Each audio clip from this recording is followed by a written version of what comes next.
Hi there, I'm Patty, and I make this podcast with my sister Nancy, and together we are the Apostate Sisters. Welcome back for part 3 of our sister reunion fun as we share our Bible quiz session for your entertainment.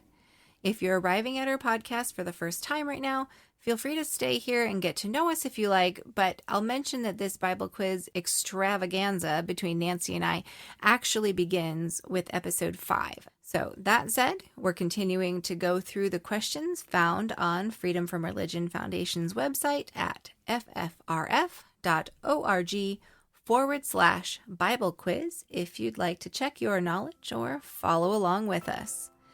All right, get ready to get mad or to nod your head in agreement. Here is part 3.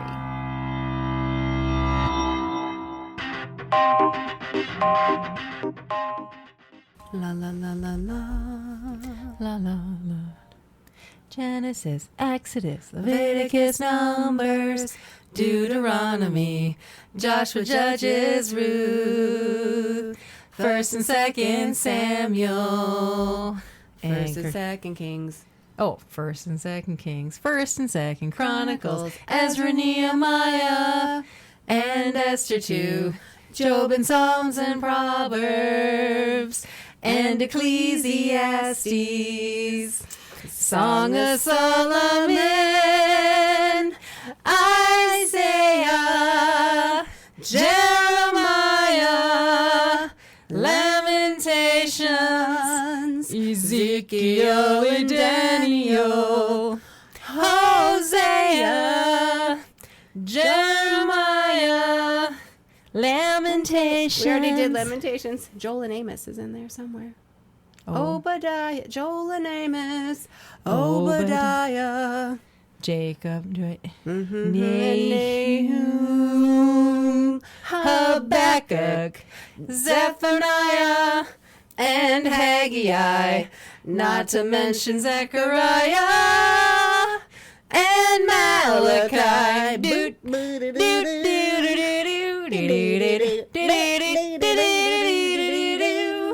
Matthew, Mark, Luke, and John, Acts and Romans, 1st and 2nd Corinthians, Galatians and Ephesians, and Philippians, 1st and 2nd Chronicles, Colossians.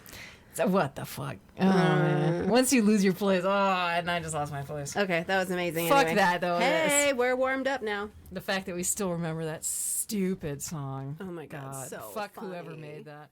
All right.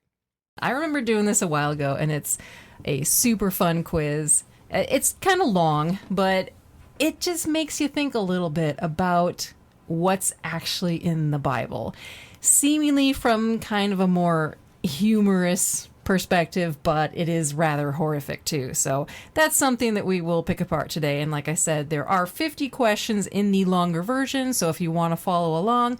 Otherwise, now is disclaimer time. We are going to be going through the answers as we go and trying to answer them. So let's dive in. So question 26 is, what is the Mosaic law punishment for being handicapped? Oh boy.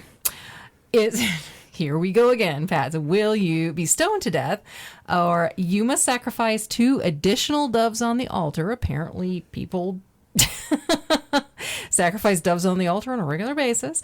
Or are you not allowed in church, or you must bathe for 2 months before entering the tabernacle? What do you think? What? The punishment for being handicapped, which is something completely not at fault of the person. Yeah. I'm pretty sure I'm going to go with stoned to death because that just seems like the most awful one. But I'm kind of intrigued by the 2 additional doves on the altar. Like, hey, you there with the crutch, catch 2 extra.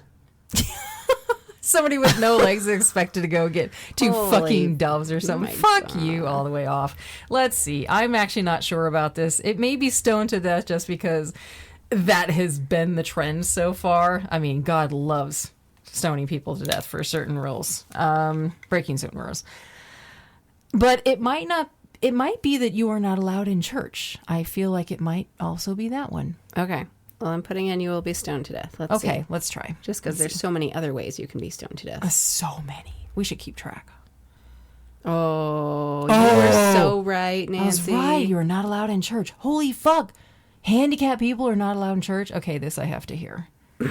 This says, this is an ancient, unenlightening view treating the disabled as inferior people. Shouldn't an all-loving God be bigger than this? Yeah, do you want to read that passage here? Sure. We're looking at Leviticus 21:16 through 23. And it says, "And the Lord spake unto Moses, saying, Speak unto Aaron, saying, Whosoever he be of thy seed in their generation that hath any blemish, let him not approach to offer the bread of his God, a blind man or a lame, or he that hath a flat nose, or anything superfluous." Oh my God. I'm sitting over here in horror Or right a now. man that is broken-footed, or broken-handed, or crook-backed, or a dwarf, or that hath a blemish in his eye, or be scurvy, or scabbed, or hath his stones broken. That's his balls, right? I don't know. I'm pretty sure His stones is stones? balls. They called balls stones in the Old Testament? Okay. No broken balls. Testicles need to all be in order if you're going to cross that threshold. Wow. Okay. No man that hath a blemish of the seed of Aaron the priest shall come nigh to offer the offerings of the Lord made by fire. He shall not go in unto the veil, nor come nigh unto the altar, because he hath a blemish, that he profane not my sanctuaries. For I, the Lord, do sanctify them. Okay, that's about as black and white as you can get. Yeah, like This is no cripples. blatant. Like, if there's anything wrong with you, even a broken fucking toe, you cannot go to church. Well, this is how we know that the Nazis were actually quite Christian. Yes. Yeah. Anyone that they deemed as unfit for society. I wonder what a blemish of the seed of Aaron the priest means. Well, I feel like I had heard somewhere along the way that Aaron was, Moses' brother, was said to have some issue. Oh. Some Good physical question. issue. Like, I look think that it was up? a speech impediment. I think there was some, or was it Moses that had a speech impediment? Because there was a place where I think Aaron spoke for Moses or something like that. So, but I'm trying to think what that would be. Actually, yeah. Aaron did a lot of things What is the like, in blemish? place of Moses. Yeah, Google it quick. What is the blemish of the seed of Aaron? I'm so intrigued by this. Yeah, I have to know myself. But yeah, we have the passage, but what the fuck was it? No descendant of... He has a defect. He must not come near to offer the food of his God. Wait, is it saying that when you give offerings on the altar, those are the people that cannot have anything wrong with them? Okay, but everyone has something wrong with them. We're not like perfect creatures here. Everyone has something going on. Well, especially when they didn't have, modern medicine. Yeah, A blemish in his eye is a problem. I honestly don't know what that is. I mean, if God's perfect, he probably can't stand anything less than perfect. I mean, if that's not a description of narcissism, I don't know what is. Well, no, yeah, you're not wrong about that. Right? Like, oh my God, don't let anyone disgusting touch my food. Yeah, see, I'm not even really finding anything about that on here aside from just the passage, because I think it's things that, Christians do not want to delve into and have to answer because of the repercussions of it. Kind of like slavery, which is blatantly condoned by God in the Bible. They like to avoid those kind of topics. So, but this is absolutely horrifying. Yep. Yeah. So, ableist. Let's add yes, ableist. Add ableist, yeah, to narcissism. That's the goal. All right, moving on to the next one. So we have question 27. According to the Bible, when may a husband have sex with his wife? As often as I want, damn it. Oh, yeah, that's actually the first question. As often as he likes, she is his property. Or not during her menstrual period. As often as he likes until the first son is born, then by mutual agreement, or as often as the wife allows it. Holy shit. You know what? All right, which one are you leaning towards in this? Well, I feel like the not during her menstrual period one is true. Yes, it is. I That remember one's in there, our mother talking about the fact that, no, you don't do anything like that when you're on your period. which also it's fine. You can. Yeah, well, yeah, it's even hotter actually sometimes. Okay. My bad. Yeah. So I guess it probably is not during her menstrual period, but I feel like the as often as he likes she is his property is also... I'm sure that's implied, but probably not as blatant of an answer as, right, not during her period. Let's see. see. And we're correct. Okay. Not during the menstrual period. Not during the menstrual period. I'm curious to see what else they say in here. Yeah, another example of biblical sexism. Women are, quote unquote, unclean. This is also an example of disproportionate punishment as being cut off from the tribe for this crime, again, in quotations, was likely a death sentence in a nomadic culture. Holy shit. So well, a right. woman, I mean... Yeah, if you get booted out of the group, you don't survive on your own out there. For having sex on the period. Guess what? It takes two to tango here. You know, what if, like, she's about to start her period? Hey, you're getting it on, and, you know, shit comes a little early. It happens. Wait, was she... She was the one that got in trouble for it, not him? I would assume so. Let's keep reading here. Okay. Oh, yeah, the passage. Leviticus again. Leviticus again, of course. Holy shit. And if a woman has an issue and her issue in her flesh be blood, she shall be put apart 7 days. Oh, that's right. I remember this. Okay, so she has to leave for a certain amount of time as being unclean, and then she can return.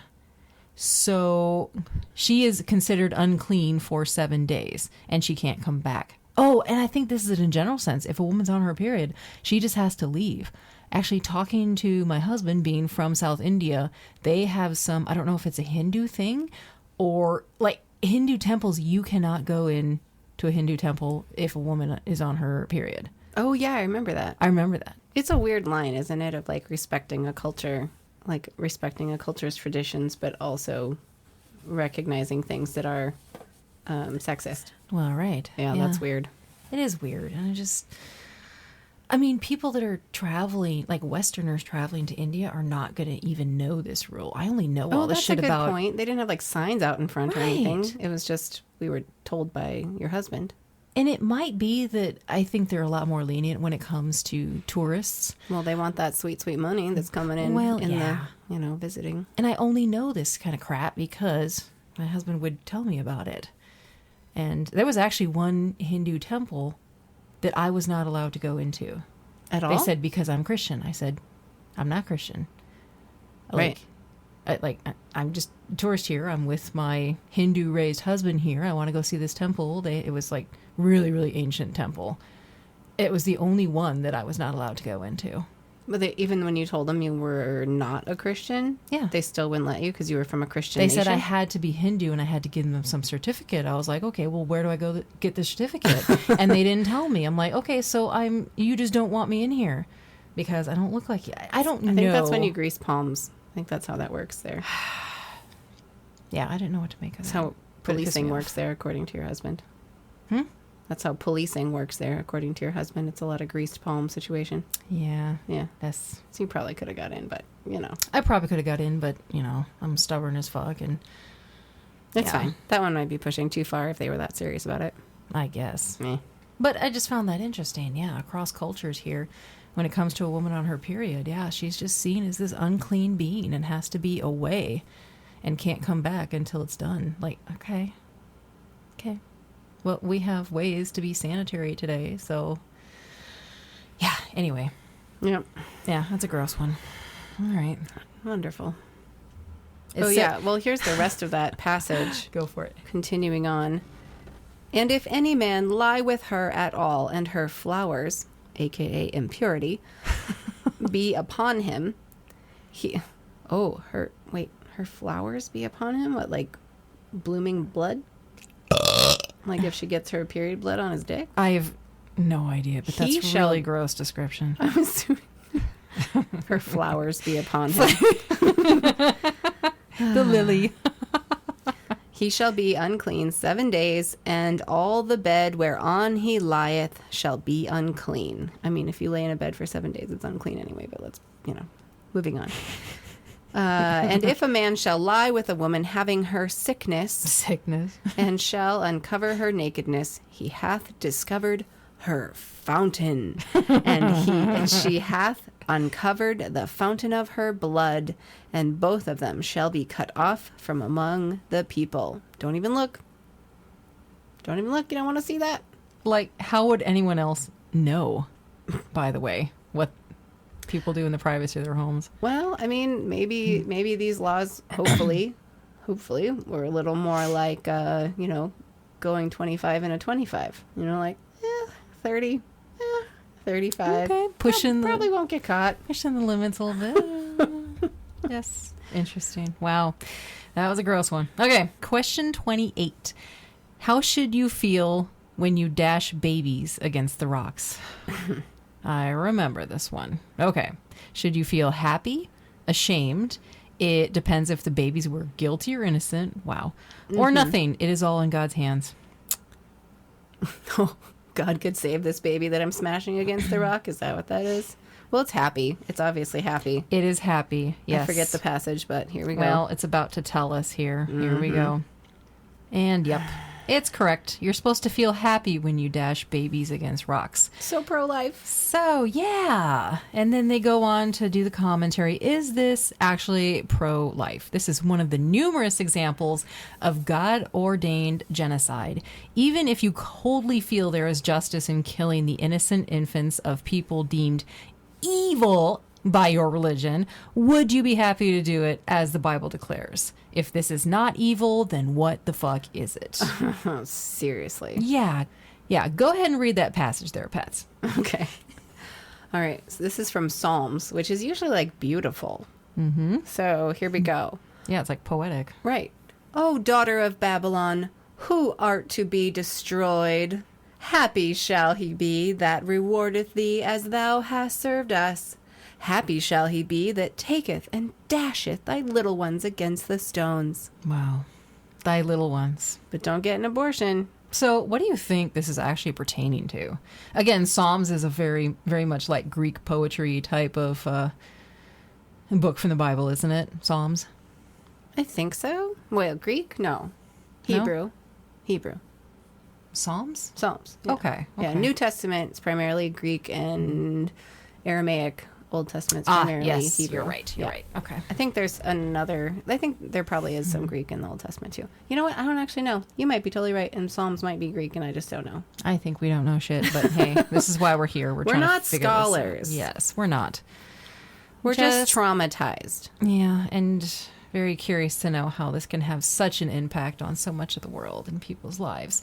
And then you have passages like this where we're looking at it with horrified eyes, wondering, we're supposed to be happy that we're killing the babies. I'm trying to think back to... Well, it's the babies of our enemies. So, I mean, that's the thing, right? That's what I was trying to figure out. I feel like Babylon plays into this, and some Christian was actually telling me about this passage, saying something like, this is what's going to happen.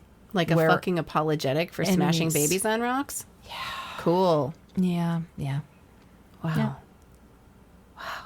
But you ask a Christian something like this, and a lot of times they will veer off to something completely unrelated. Well, sure. And then they don't go back to this specific topic. I'm like, please explain to me to this here.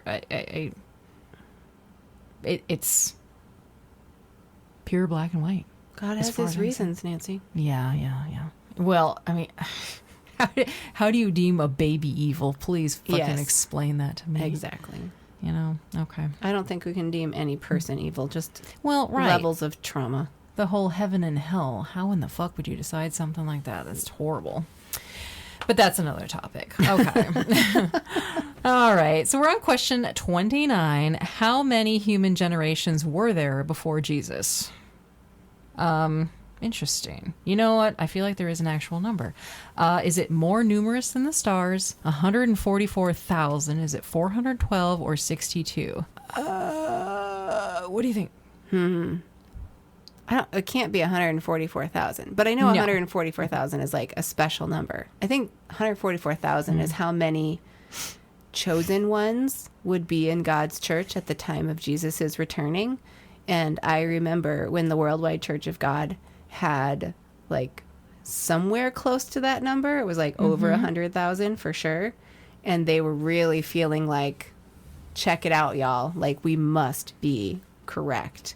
Yeah. Because the Bible says 144,000 true believers. And look at what our numbers are. It's pretty close. I think that's us. Oh, that's gross. I think that's what it means. How convenient for you.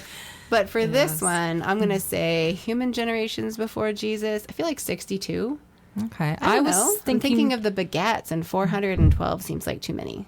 Okay. I'm going to say 412 just because I think people lived so long back then, too. And I feel like there were quite a few in there. You remember that weird part of the Bible where it just talks about the lineage? It just talks about, oh, this person's name and how old they were when they died. And then it just goes on and on. You might be right about the 62. I don't know. I'm just going to say 412. Let's see. Okay, you're right. It's 62. Okay. All right.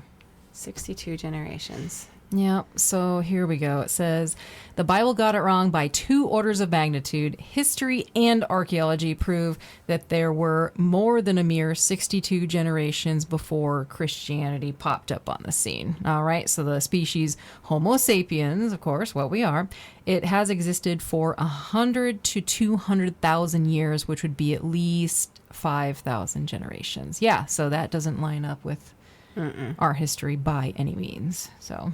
I don't know that I feel the need to read these passages because it's kind of the names. This is what I'm talking about, that boring shit that goes through all the generations and all the names. It's in Luke here. Isn't that's the begats, right? That's how it's referred to. When it's like the begats. You know, Enos begat Seth. Seth begat Adam. Right? All that crap. Yep. Yep. All right. Well. Makes me wonder if that was some tribe that they kept track of everyone's names and they tried to do some sort of genealogy ancestry thing, but they failed. Well, the different places they mention the genealogy or the list of begats, they're different. That's very true. Just one of many contradictions of the Bible. The apologetic for that, though, I believe, is that one is detailing out Mary's line and one is detailing out Joseph's line. Oh, you're right. And as I understand it, the David connection, which is really important to believers, actually comes through the Joseph side, which is weird then because I thought Jesus was supposed to be born of God via Mary, not be Joseph's child. So it's weird. I mean, we realize none of it's like real or makes sense anyway. But I've said it before. I think, if Mary got pregnant, either the two were knocking boots before they got married and they didn't want anyone to know, or she was sleeping around with some other dude and she didn't want her husband to find out, and therefore, actually, God did this. He came to me. Yeah, it came in me too. Sorry. All right, moving on. Question 30, here we go. What Christmas tradition is expressly forbidden in the Bible? Well, according to our parents, the Christmas as a whole in its entirety is forbidden. But here we go. So the options are singing carols house to house, exchanging gifts, Christmas trees, or kissing under the mistletoe, which we know which one this is. we do? Yeah. Is it Christmas tree? I have no reason. I mean, our parents were just like, I could be wrong, but I feel like there's passages specifically talking about having like presents and shit underneath the tree, like the evergreen tree. I thought that was all like 1800s stuff. No, I think. Okay, you think it's gifts. All right. I have no idea. Christmas tree. Oh, sorry, Christmas tree. I think. Maybe my brain thinks it's gifts. No, it's fine. Maybe I'm wrong. Let's see. Think it is. Here we go. Yeah.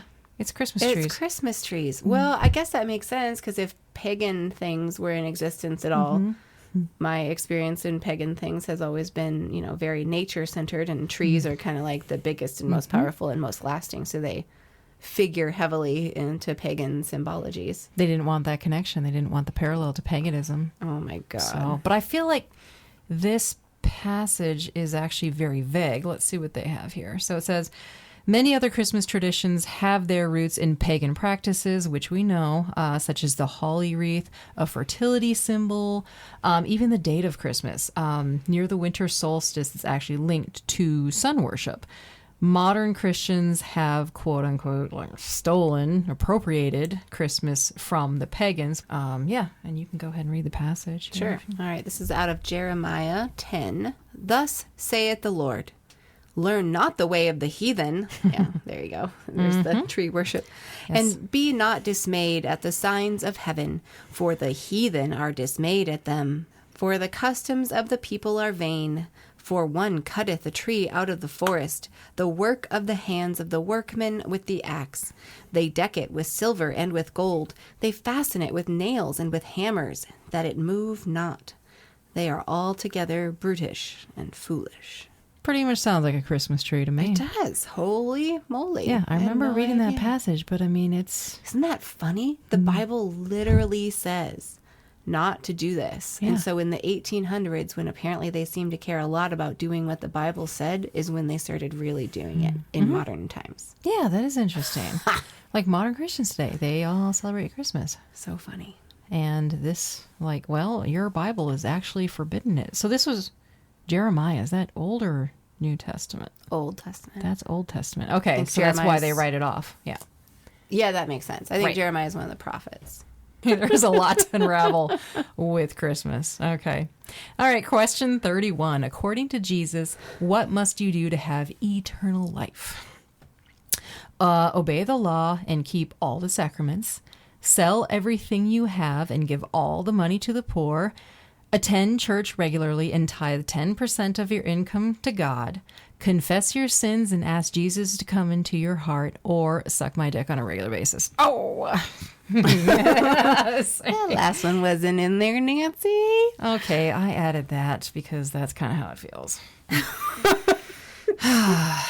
Okay, I'm pretty sure this is sell everything you have and give all the money to the poor, because Herbert W. Armstrong was very big on all of this. But of course, it wasn't to the poor, it was to him because he was the distribution center for the poor, aka his other pocket.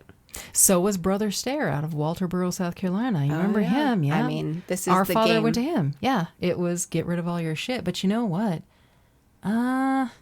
I would normally say, yeah, the tithe one, 10%, it is in there, but it didn't say anything about attending church regularly. I mean, that's, yeah, I think you're right. Although Sell if it's everything what you have. must do to have eternal life, it might be obey the law and keep all the sacraments. But I'm going to go with sell everything. Okay, let's do it. Let's try it. Yes. Okay, it is. Sell everything and give the money to the poor. Yep. These are the types of passages that are really great fun to bring out at parties. So, no, it is really good.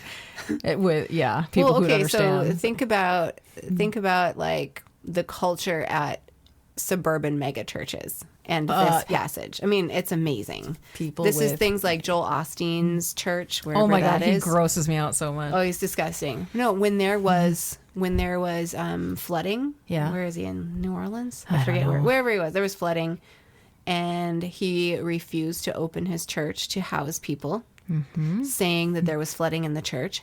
There was fucking not. Even if there was, there had to have been a safe place people could have gone. Or he should have been out there helping people, as far as I know. I don't recall seeing him. I mean, if you want to be a good Christian, you'd be better off going and murdering some Midianites, you know? Well, that's true. Because God does Yes. actually say you should take care of the poor. If you sell everything and give all to the poor, doesn't that make you poor? Or might I mean, sell everything you have? yeah. Well, I think the idea was that everyone would like sell everything and then live communally. Okay. So That was like how I don't always took it. like indulge too much in like your stuff. Like I think hoarding is what it's kind of referring to, right? I mean, that's not what it says, though. It fucking says, sell everything you have and give all the money to the poor. Okay. I mean, maybe if you take it back to the Greek or Aramaic, you could debate this. But that's what it says in our translation. So that okay. Well, here's the Yeah. passage. Here's the passage. All right. Okay, so Yeah, it's fine. It's Matthew 19. And behold, one came and said unto them, Good master, what good thing shall I do that I may have eternal life? Jesus said unto him, If thou wilt be perfect. So maybe that's an out there. Like you can be good enough, but if you actually want to be perfect, Yes. go and sell that thou hast and give to the poor, and thou shalt have treasure in heaven, and come and follow me. Now, I don't see the word all there, actually. The question said all. Yeah. Everything and all, and this just says, go and sell that thou hast, and give to the poor. So, I But don't know. maybe they're interpreted as, everything that you have. Yes. But again, going back to the Greek would probably tell us that. But yeah. it's okay. But people who go to mega churches and have lots of money, they're not going to do that. No way. Oh, they're just there for stroking their own ego and like reassuring themselves that they can continue being top dog in the next life. Oh, what's that other passage? The meek shall inherit the earth, right? Oh, shh, don't say that. Sorry. I'll say it quieter next time. And question 32. According to Jesus, how should Christian disciples treat their parents? Should parents be loved, honored, and cared for? Be taken care of by the church community? Should they be hated, or should parents be ignored? Let the dead bury the dead, because when you are born again, God becomes your true parent. I actually think it's the last one. I think, well, there's the... Well, is born again this really says- a concept in the Bible, though? yeah. They actually say it like, you were born again? Yes. He was born of a woman and then born of the Spirit, I believe is how it's phrased. Okay. Something like that. So because it says, according to Jesus, how should Christian disciples treat their parents? I think we're going to hear something different here, because I think that's the surprise of this. It's not what you would expect based on what we think was the 10 Commandments, right? Which has honor your father and mother. Okay. So I'm going to say they should be ignored. Okay. Because there's whole passages in the New Testament about like that you'll be honored if you give up, if you like walk away from your family in service to the Lord, right? Like if you make God first and cast off all others, that's pleasing to God. Oh, I was wrong. Oh, I almost What? picked that one. Parents should be hated. I almost picked that one. Oh, dude. More family values from the quote unquote good book. Here we go. Oh, you can go ahead and read these. All right. Luke 6. I can't even state these dumb words in here. Hath spanketh him. I can't even. Yeah, no. Oh, spake. Spake. I change it to spank. Every time it says spake, I'm just going to say spank instead. We'll Go see if for it it. makes more sense. Okay. All right. Luke 6. If any man come to me and hate not his father and mother and wife and children and brethren and sisters, yea, and his own life also, he cannot be my disciple. Oh, that was Luke 14, actually. Luke 14, Luke 26. 14, yeah. Okay. Yeah.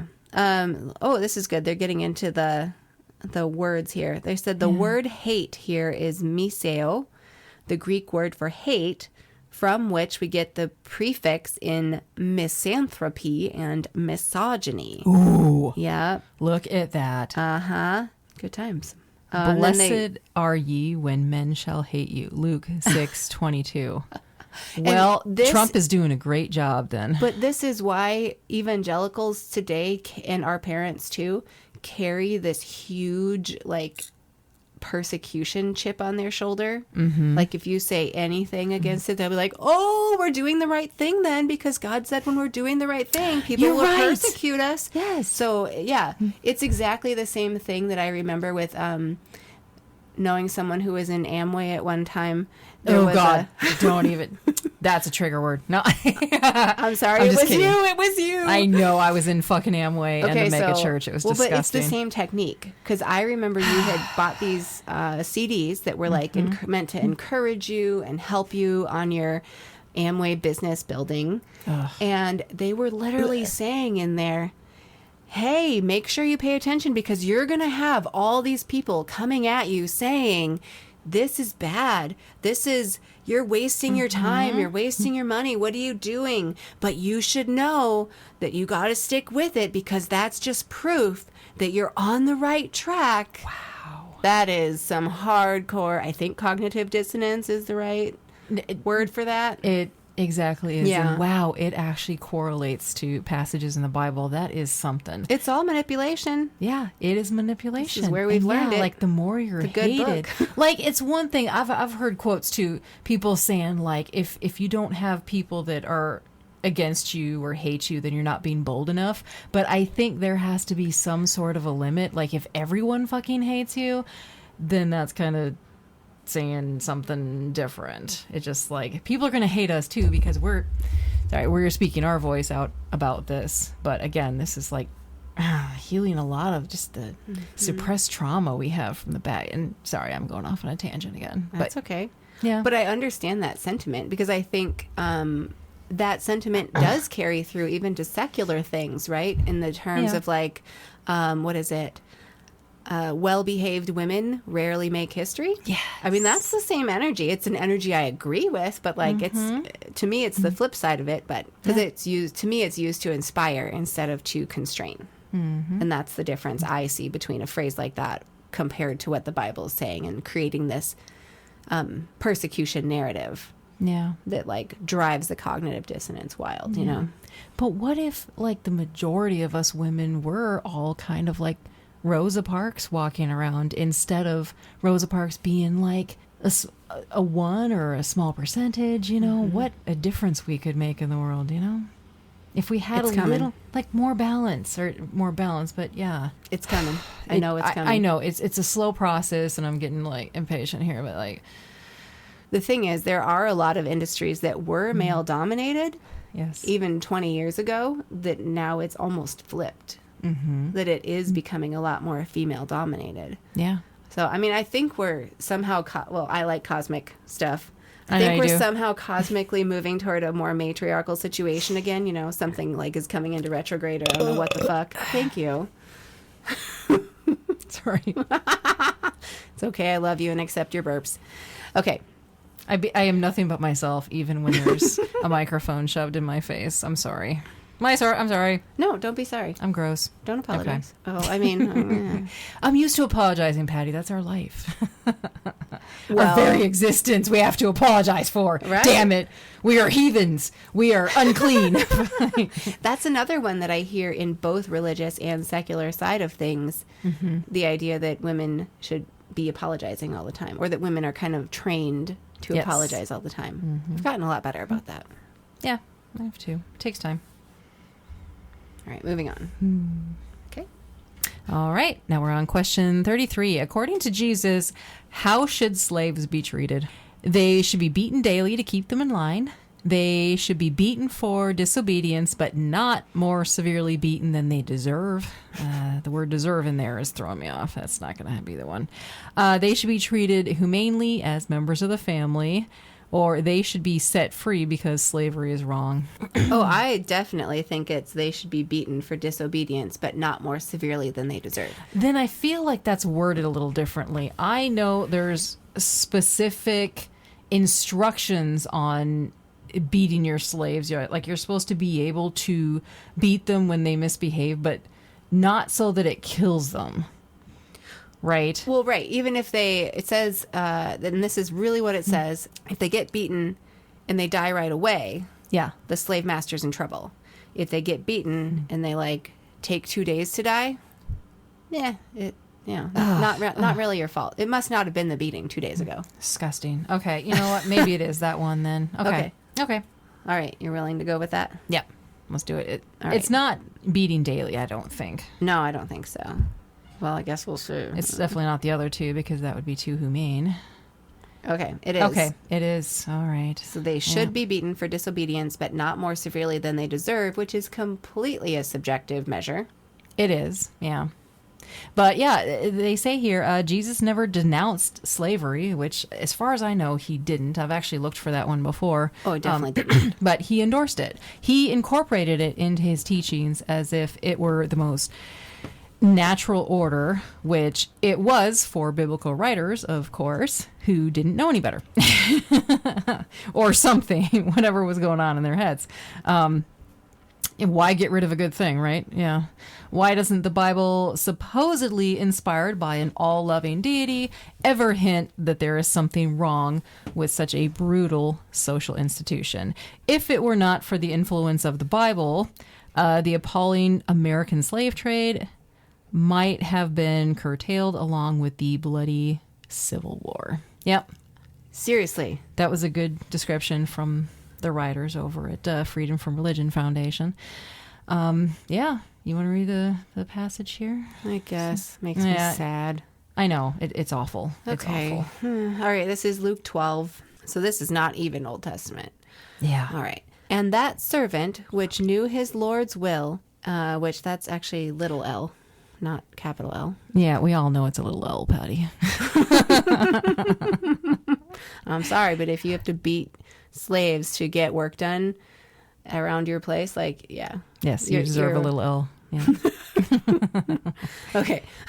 And that servant which knew his Lord's will and prepared not himself, neither did according to his will, shall be beaten with many stripes. But he that knew not and did commit things worthy of stripes shall be beaten with few stripes. Okay. So, you didn't know that was the rule? Well, I'm still going to beat you, but not as hard as I would have if you knew and broke the rule on purpose. Yes. Really? Yeah. No. I mean, they for say error. this now that, what is it? Ignorance is no something of the law. Something like that. There's like in our law too, there's like a thing where we're supposed to still be held accountable for a law, even if we didn't know. Oh, that's probably the that case. it was a law. I mean, how do you prove that you didn't know a law, I guess? Right. But in the age of information, ignorance is a choice. At least we continue to learn what we can. Unless you have a dickhead God who's just making up rules when he wants to. Yeah, little dick too. That one makes me angry. Okay, I'm going to move on. Yeah. Let's move on because this one, is getting us both heated. Yeah. So, to not only try to control someone's mind, but their physical body, it's disgusting. So. All right, here we go. Question 34. What did Jesus say about peace? He said, "Peace on earth, goodwill toward men.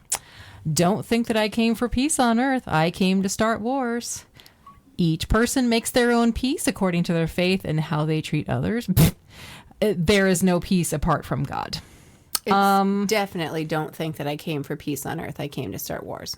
Yeah, but I feel like the last one, there's no peace apart from God. I feel like that was in there too, but maybe no. I think We're going for the shocking one, right? Like, I think that's the point of this whole quiz. Well, Jesus said he came with a sword, right? That was the passage. Yep, and it's correct. Oh, you're right. It is a sword. But I mean, that was definitely used as a metaphor for war. So I understand why they're framing it that way. It's Matthew 10. Think not that I came to send peace on earth. I came not to send peace, but a sword. I am come to send fire on earth. And what will I, if it be already kindled? But I have a baptism to be baptized with. And how am I straitened till it be accomplished? Suppose ye that I come to give peace on earth? I tell you, nay, but rather division. So Jesus, I mean, I do think if Jesus was a real person, the stories we have are probably not that honest to who this person was. Because to me, it sounds like this person, if it was a real person, was actually kind of a disruptor. Well, what's the best way to get control over people? It's to divide them. Oh. You divide people. See, I think my head still wants to think that there was a good person named Jesus who was a real person, and everything that came after about him got corrupted. Right. So we'll never know what he may have actually been like. Right. And I think it's equally as likely that Jesus, one person, was a metaphor for a potential whole genre of preachers at the time, too. Yes. Like, do we know if this was a popular name around that time? Oh, hell yeah, it was. Oh, see, there you go. Yeah. There you go. Okay. The Great John. The Great John. Yes. He may have even been, would have been like a, like one of the first well-known protesters, too. I mean, when all the people are being subjected to Roman law and all these horrific things are happening to them, people are getting persecuted, he stands up and he talks peace, kind of like Gandhi, I'm not saying everything was perfectly in place, but maybe, people believed in him or a group of people, and they attached it to some hero. People love heroes in stories. They love to equate it with, this person came to save, and So the thing we forget is that even the great people that invent something or do something great, they're never acting alone. Right. There's whole teams of people that you can't survive running a business necessarily on your own. You have people backing you up. Same with the marriage, like you can't, it's teamwork. Well, yeah. Or if you're an inventor, you might be the sole inventor of something, but likely you had a team working on it. And even more than that, you absolutely, if you invent something, it's not like you invented everything from the dirt, right? Like you're always building on the inventions of people from the past. So we're all standing on each other's shoulders. And this is a thing I think we forget. Yeah. It's like you can't admire the top of the pyramid without at least giving some respect to the stones that lie on the bottom, because the top of the pyramid would not be there without the stones to hold it in place on the bottom. Where'd you it get would that? crumble. That's amazing. I don't know, out of my butt. Maybe I heard it somewhere, but yeah. I mean, yeah, obviously there are so much that goes. Yeah, this is the great white man narratives that we tell in this country are just gross. Well, I know. Yeah. Taking credit for everything. So we can ignore the fact that we genocided people to get where we are. It's terrible. Yikes. Yeah. Yay, it's so positive and fun to do this. What a good suggestion, I'm Nancy. sorry. I thought this would be a it. fun Q&A, and it's actually more horrifying than I remember. It would, again, I know we said this last time too, but it would be funnier to read all of these things and laugh about them if these passages hadn't fucked people's lives for the last 2,000 years. I know. It has controlled so many people and killed so many people that I find nothing funny about this anymore. I mean, still, we're trying to find humor in it, but it's really gross, isn't it? It's really gross. It would be hilarious if it was just like everyone could see it for what it is, mythology. Right. Yeah. But they don't. They take it literally, and that's very scary. There's some really terrible phrase out there that says something about that we can never be free until the last priest is hanging from a tree or something like that. That's okay. Like, I mean, artistically, I will say that those metaphors and things are too far, but I get what they're saying. Yes. We'll take it as a metaphor, sure. Yeah. Well, hey, thanks for sticking around for another round of our Bible quiz extravaganza. As we progress through our questions, it would be awesome if we could hear some of your thoughts and insights. So feel free to find us on Instagram or go ahead and place a comment on Spotify or whatever podcatcher you are happening to use.